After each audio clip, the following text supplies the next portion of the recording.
Lep pozdrav še z moje strani. Ja, začetek izvajanja spremljajo težave. Seveda si v Novi Sloveniji želimo, da teh težav ne bilo in da bi zakon začel veljati in se začel izvajati.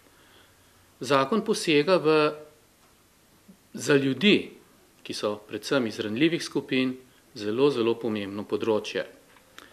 Gre za vprašanje socialnih transferov, gre za vprašanje štipendij, otroških dodatkov, dodatka za pomoč, denarne socialne pomoči, varstvenega dodatka in raznih olajšav.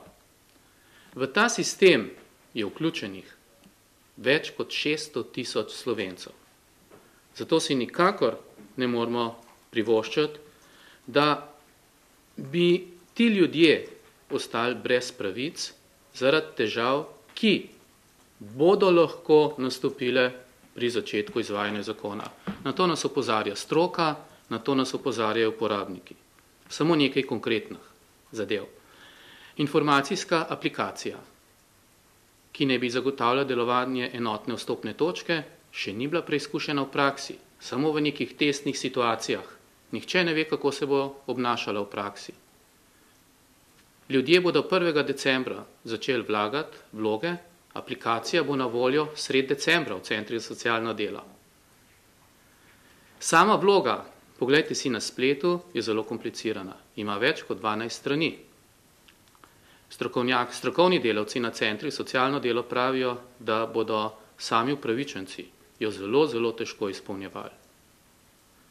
Strokovni delavci, ki naj bi bili informatorji in bi pomagali ljudem, bodo pa prišli na center za socialno delo šele v začetku naslednjega leta, januarja, februarja. Končno, ti strokovni delavci, ki so bili prezaposleni iz občin, kjer so ravno tako delali na nekaterih pravicah, jim je omogočeno kratko 1-2-dnevno usposabljanje, ampak to bo bistveno drugačno delo. Oni pravijo, da nimajo znanj, da ne poznajo dovolj zakona, da bi lahko ljudem svetovali in stvar na korekten, pravilen način rešili. Torej, gre za zelo, zelo zahteven projekt. Ponavljam, več kot 600 000 Slovencev je vključenih vanga. In izpad sredstev za marsikaterega izmed njih pomeni življenjsko ogroženost. Denarno socialno pomoč dobijo reveži, tisti, ki so prestopili prag revščine. Državne štipendije dobijo tisti, ki izpolnjujejo premoženjski cenzus, torej so ravno tako ranljivi. Zato, kot je kolega rekel, Nova Slovenija predlaga, da se začetek izvajanja zakona preloži v naslednje leto ali na konec leta ali v poletju.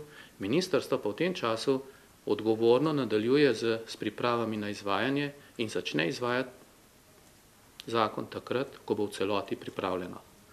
Nova Slovenija si želi seveda, da bi to bilo čim prej, ker je enotna vstopna točka del naše volilnega programa, ker smo tudi mi v volilnem programu pravimo, da naj socialne transfere dobijo tisti ljudje, ki jih potrebujejo in naj bojo zadosti visoki.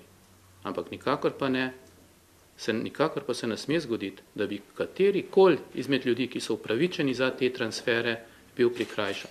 Mesec, 2, 3, če ne bodo dobili denarja, je to resna težava za njih.